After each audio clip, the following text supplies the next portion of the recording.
Imagine a world where two powerful nations clash for over a century.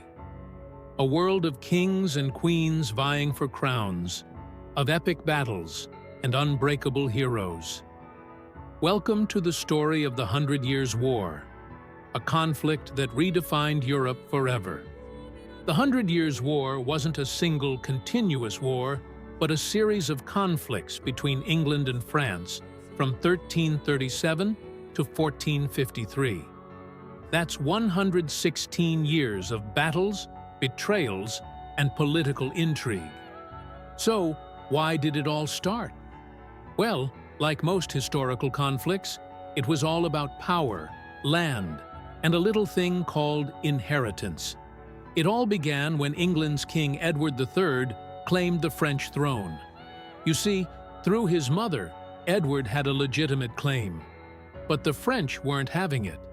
They crowned their own king, Philip VI. This rivalry over the crown would spark decades of war.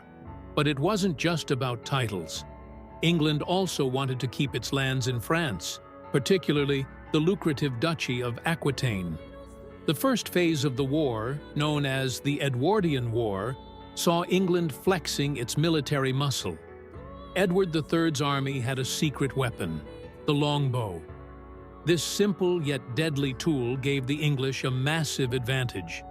At the Battle of Crécy in 1346, English archers decimated the French cavalry. It was a game-changer, but it wasn't all glory on the battlefield. Off the field, Europe faced the Black Death, a pandemic that wiped out millions. War, famine, and disease created a living nightmare for ordinary people. And yet, the war raged on.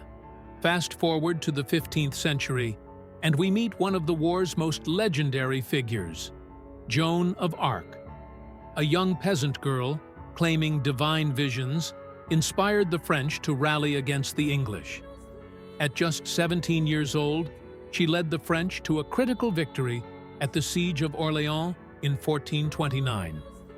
Her courage turned the tide of the war. Joan became a symbol of hope, but was later captured and executed by the English.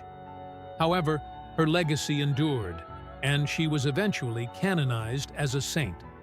Let's not forget another major player, Henry V of England.